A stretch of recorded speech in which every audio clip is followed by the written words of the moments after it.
This is the IELTS listening test. You will hear a number of different recordings, and you will have to answer questions on what you hear. There will be time for you to read the instructions and questions, and you will have a chance to check your work. All the recordings will be played once only. The test is in 4 parts. At the end of the test, you will be given 10 minutes to transfer your answers to the answer sheet.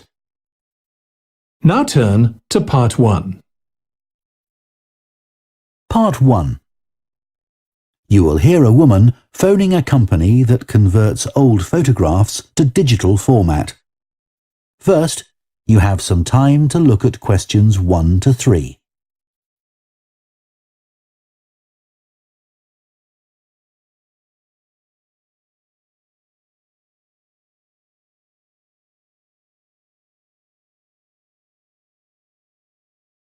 Now listen carefully and answer questions 1 to 3. Hello, Picture Rep. Can I help you? Oh, hi. I saw your advertisement about copying pictures to disk, and I'd like a bit more information about what you do. Sure. What would you like to know? Well, I've got a box full of old family photos that's been up in the attic for years. Some of them must be 50 or 60 years old, and I'd like to get them converted to digital format. Sure, we can do that for you. Right. And what about size? The photos are all sorts of sizes. Are there any restrictions? Well, the maximum size of photo we can do with our normal service is 30 centimetres, and each picture must be at least 4 centimetres. That's the minimum we can cope with. Well, that should be fine.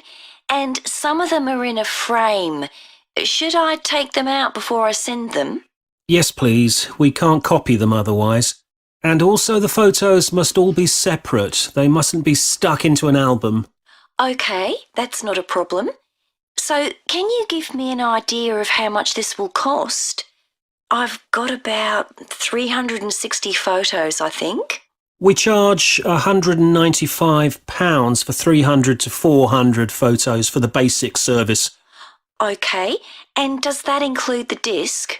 Yes, 1 disc, but you can get extra ones for £5 each. That's good. So, do I need to pay when I send you the photos? No, we won't need anything until we've actually copied the pictures. Then we'll let you know how much it is, and once we've received the payments, we'll send the parcel off to you. Right.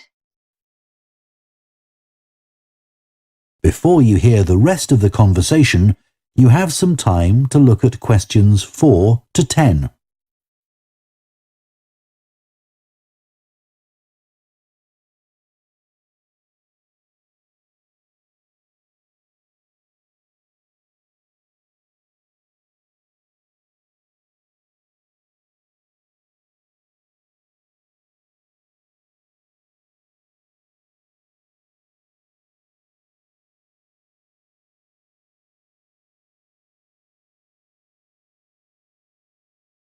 Now listen and answer questions 4 to 10.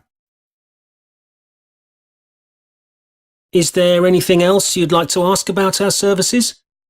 Yes, I've roughly sorted out the photos into groups, according to what they're about. So, can you keep them in those groups when you copy them? Sure, we'll save each group in a different folder on the disk, and if you like, you can suggest a name for each folder. So, I could have one called Grandparents, for instance. Exactly. And do you do anything besides scan the photos? Like, can you make any improvements? Yes, in the standard service, each photo is checked, and we can sometimes touch up the colour a bit or improve the contrast. That can make a big difference. OK. And some of the photos are actually quite fragile. They won't get damaged in the process, will they? No, if any look particularly fragile, we'd do them by hand. We do realise how precious these old photos can be. Sure. And another thing is we can make changes to a photo if you want. So if you want to remove an object from a photo or maybe alter the background, we can do that. Really? I might be interested in that. I'll have a look through the photos and see. Oh, and talking of fixing photos, I've got a few that aren't properly in focus. Can you do anything to make that better? No, I'm afraid that's one thing we can't do. Okay. Any other information I can give you? How long will it all take? We aim to get the copying done in 10 days. Fine. Right, well, I'll get the photos packed up in a box and post them off to you. Right. If you've got a strong cardboard box, that's best. We've found that plastic ones sometimes break in the post. Okay. Right, thanks for your help. Bye. Bye. That is the end of part 1. You now have half a minute to check your answers to part 1.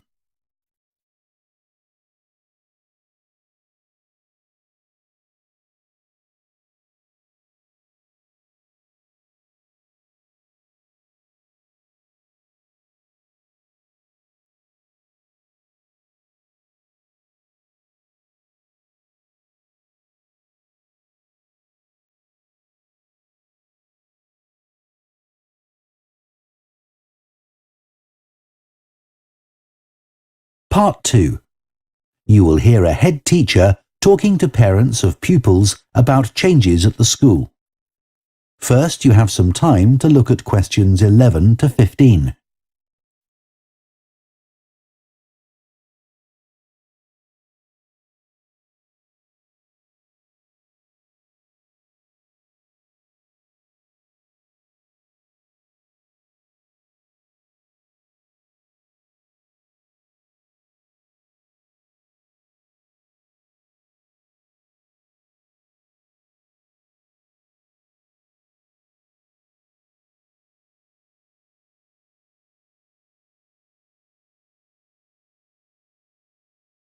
Now listen carefully and answer questions 11 to 15.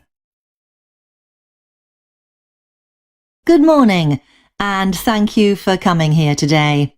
I'd like to bring you up to date with changes in the school that will affect your children.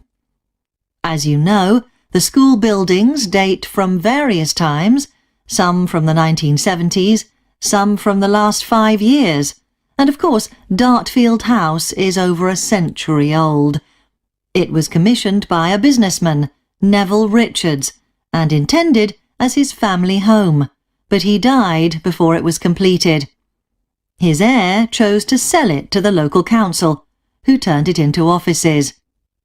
A later plan to convert it into a tourist information centre didn't come about through lack of money, and instead it formed the nucleus of this school when it opened 40 years ago. The school has grown as the local population has increased, and I can now give you some news about the lower school site, which is separated from the main site by a road. Planning permission has been granted for development of both sites. The lower school will move to new buildings that will be constructed on the main site. Developers will construct houses on the existing lower school site. Work on the new school buildings should start within the next few months. A more imminent change concerns the catering facilities and the canteen. The canteen is always very busy throughout the lunch period. In fact, it's often full to capacity because a lot of our pupils like the food that's on offer there. But there's only one serving point, so most pupils have to wait a considerable time to be served. This is obviously unsatisfactory, as they may have hardly finished their lunch before afternoon lessons start. So, we've had a new food hall built, and this will come into use next week. It'll have several serving areas, and I'll give you more details about those in a minute. But one thing we ask you to do to help in the smooth running of the food hall is to discuss with your children each morning which type of food they want to eat that day, so they can go straight to the relevant serving point. There won't be any junk food, everything on offer will be healthy, and there's no change to the current system of paying for lunches by topping up your child's electronic payment card online. You may be wondering what will happen to the old canteen. We'll still have tables and chairs in there, and pupils can eat food from the food hall or lunch they've brought from home. Eventually, we may use part of the canteen for storage, but first, we'll see how many pupils go in there at lunchtime. Before you hear the rest of the talk, you have some time to look at questions 16 to 20.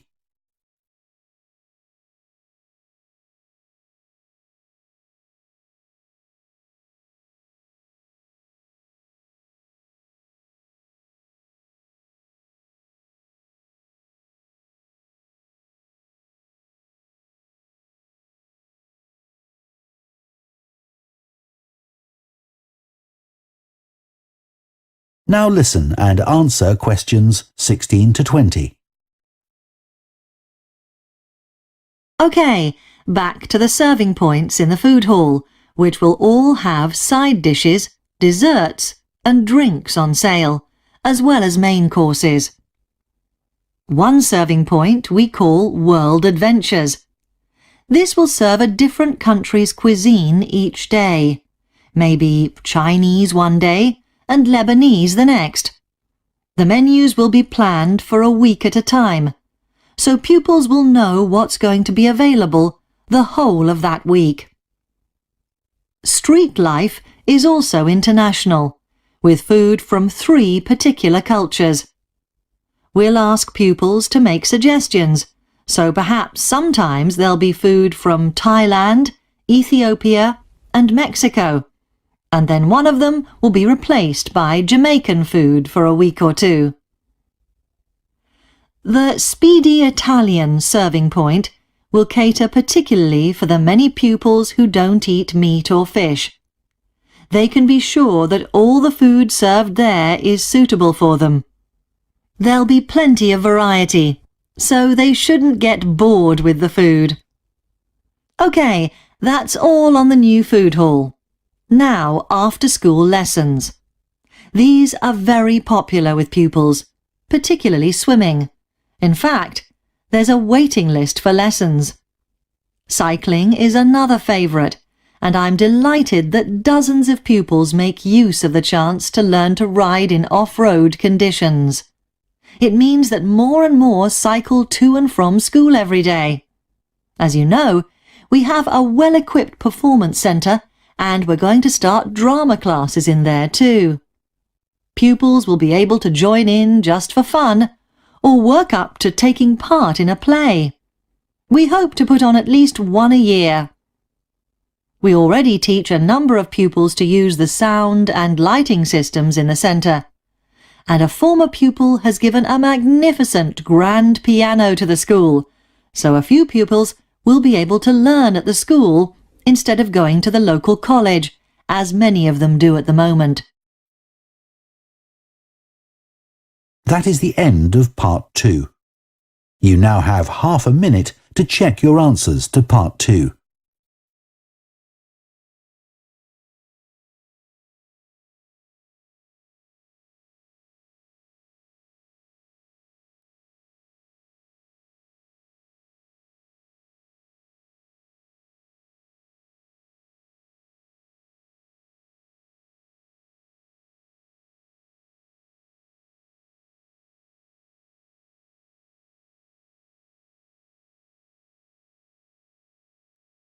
Part 3. You will hear 2 psychology students called Luke and Susie discussing their assignment on sleep and dreams. First, you have some time to look at questions 21 to 24.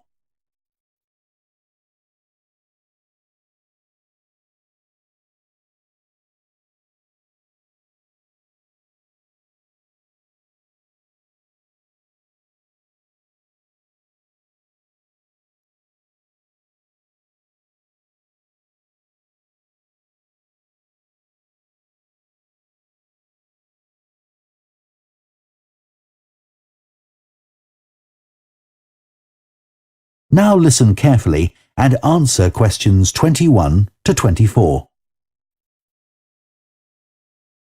So, Luke, for our next psychology assignment, we have to do something on sleep and dreams. Right.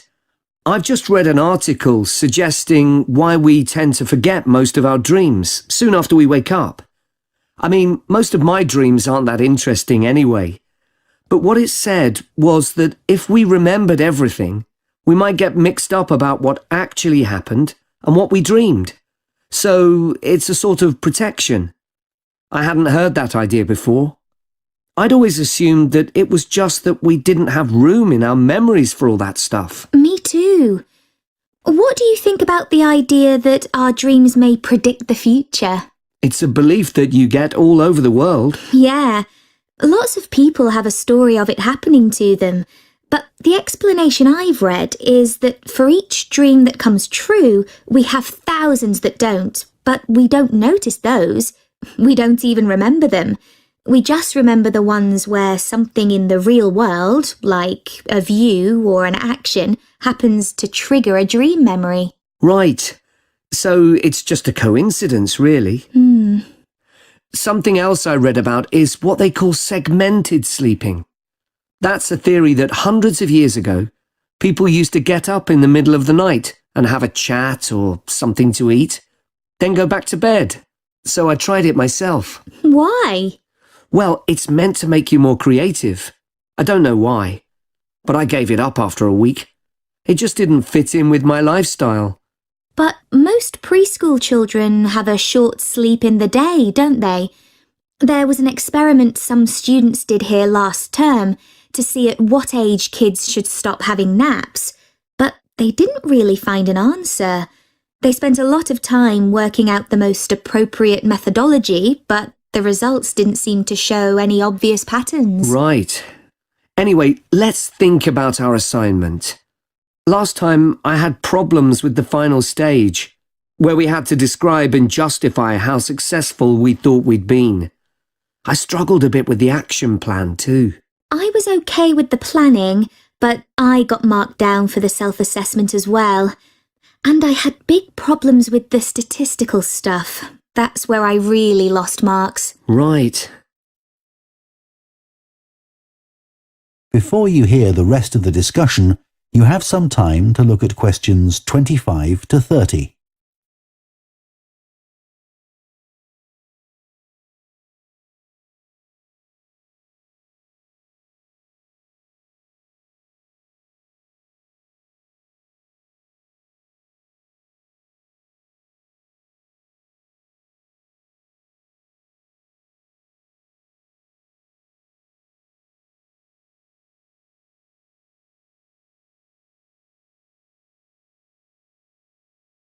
Now listen and answer questions 25 to 30.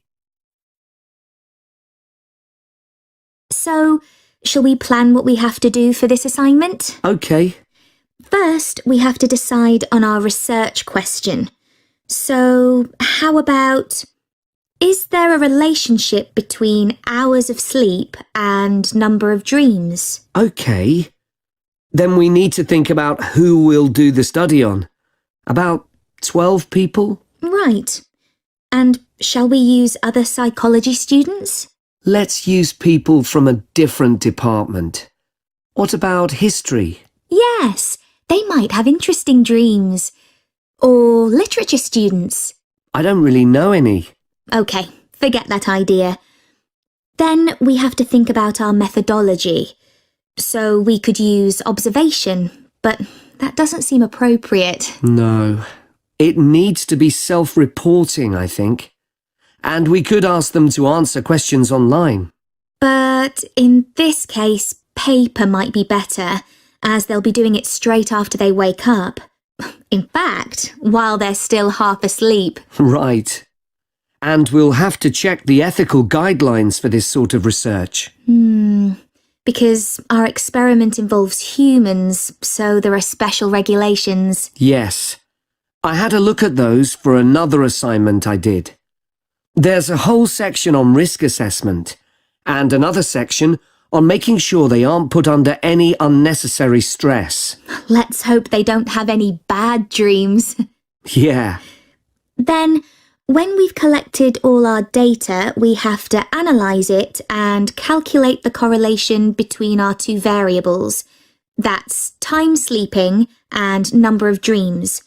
And then present our results visually in a graph. Right, and the final thing is to think about our research and evaluate it. So that seems quite straightforward. Yeah. So now let's get started.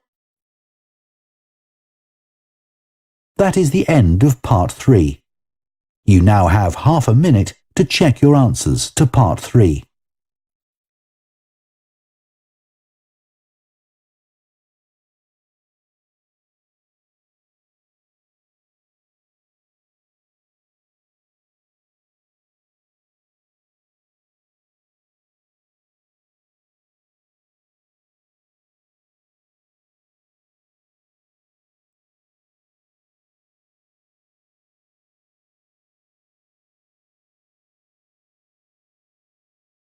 Part 4.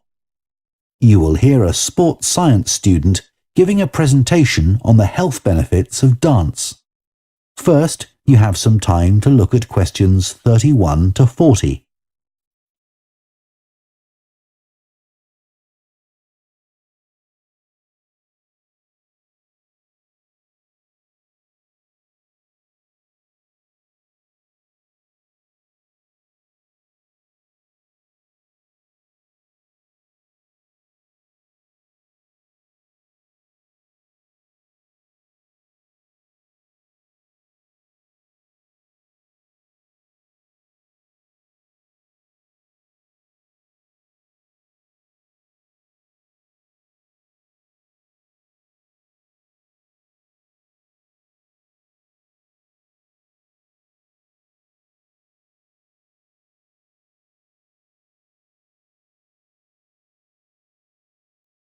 Now listen carefully and answer questions 31 to 40. Dancing is something that humans do when they want to have a good time. It's a universal response to music found in all cultures. But what's only been discovered recently is that dancing not only makes us feel good, it's also extremely good for our health. Dancing, like other forms of exercise, releases hormones, such as dopamine, which make us feel relaxed and happy. And it also reduces feelings of stress or anxiety.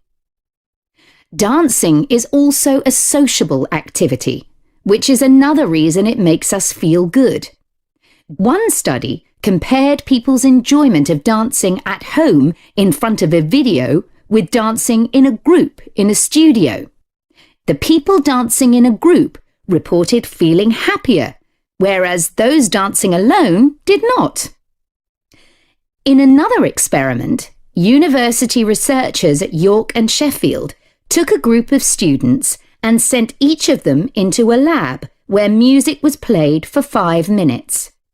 Each had to choose from 3 options: to sit and listen quietly to the music, to cycle on an exercise bike while they listened, or to get up and dance.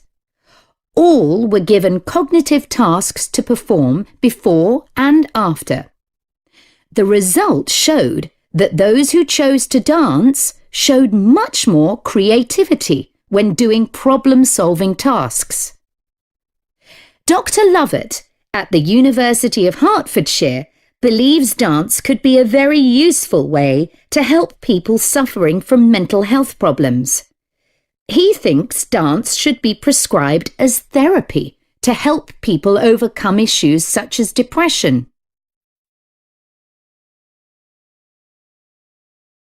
It's well established that dance is a good way of encouraging adolescent girls to take exercise.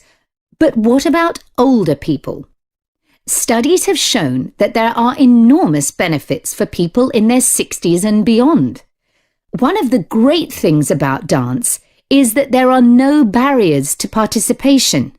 Anyone can have a go, even those whose standard of fitness is quite low.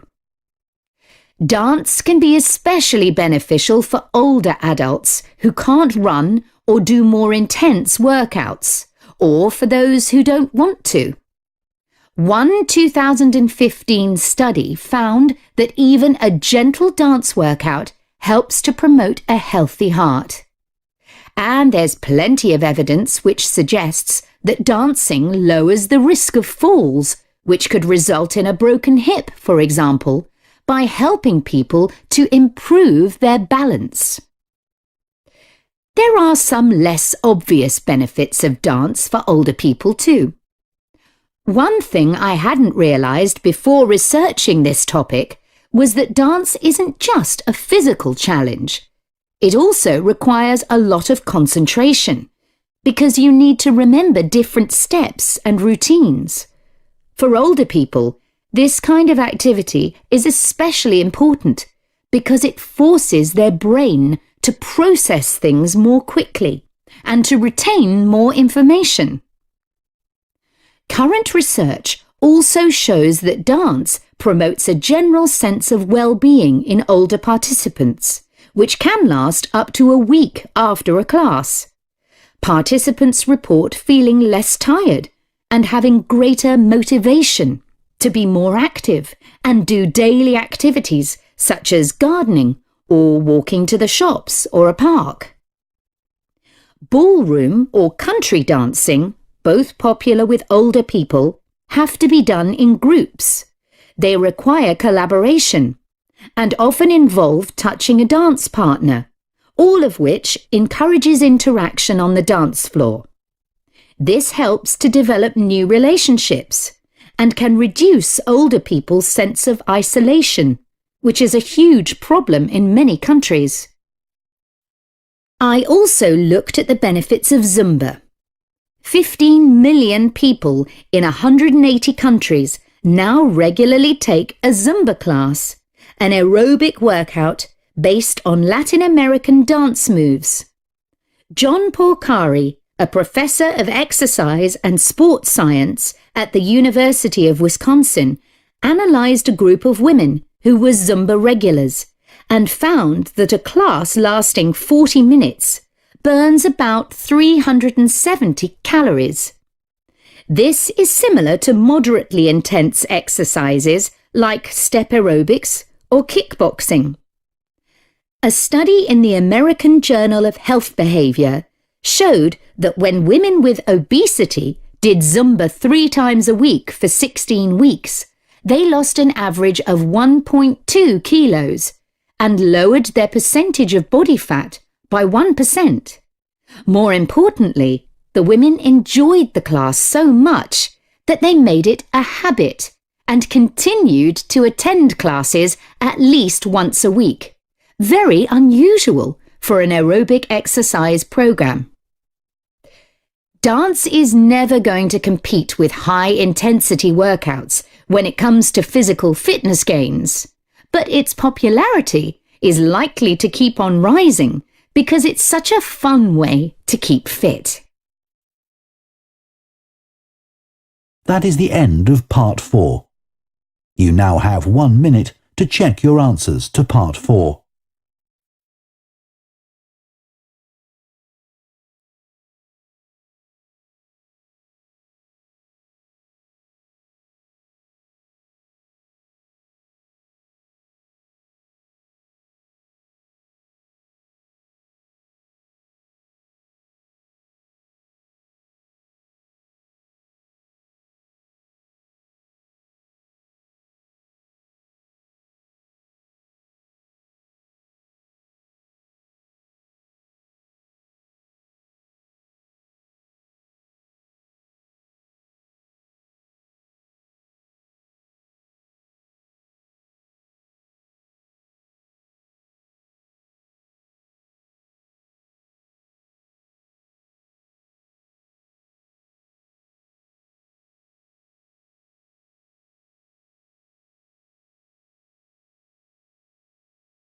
That is the end of the listening test. In the IELTS test, you would now have 10 minutes to transfer your answers to the answer sheet.